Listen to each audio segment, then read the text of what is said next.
जळगावच्या धुरखेडे इथे 35 कुटुंबियांचा पुनर्वसनाचा प्रश्न प्रलंबित. भूसंपादन मंजूर होऊन सुद्धा प्रशासनाकडून दखल नाही. ग्रामस्थांचा आंदोलनाचा इशारा.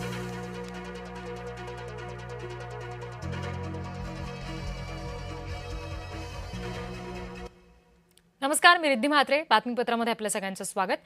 पिंपळवंडी चिमुकलीवर अत्याचार प्रकरणामध्ये एक अपडेट समोर आलेली आहे. नराधम साहिल खैरेला 13 दिवसांची कोठडी सुनावण्यात आली आहे. आरोपीला 31 ऑगस्ट पर्यंत पोलीस कोठडी दिली गेली आहे.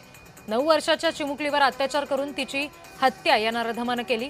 साहिल खैरे असं त्याचं नाव आहे आणि त्याला आता 31 ऑगस्ट पर्यंत पोलीस कोठडी देण्यात आली आहे. जुन्नर तालुक्यातल्या पिंपळवंडी गावात चिमुकलीवर अत्याचार करून हत्या केल्या प्रकरणात अटक केलेल्या पांग्या उर्फ साहिल खैरे या आरोपीला जुन्नर न्यायालयामध्ये हजर केलं गेलं आणि यावेळी न्यायालयानं आरोपीला 13 दिवसाची म्हणजे 31 ऑगस्ट पर्यंतची पोलीस कोठडी सुनावलेली आहे.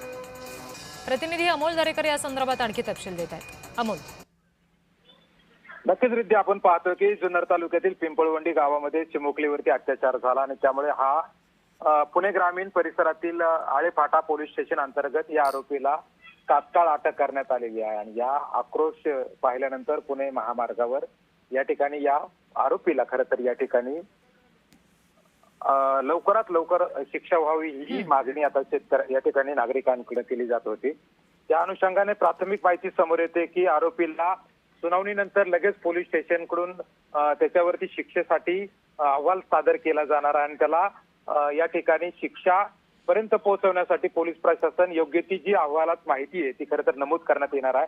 त्याच्यावरती जो FIR दाखल झालेला आहे त्याच्या कोणत्या आणखी बाबी तपासून हा साहिल खैरे जो आहे तो या प्रकरणातला जो आरोपी आहे याच्यावरती शिक्षेसाठी पोलीस प्रशासन प्रयत्न करताना पाहायला मिळत आहे. रिद्धी. अमोल, धन्यवाद दिलेल्या माहितीसाठी. पुढची बातमी.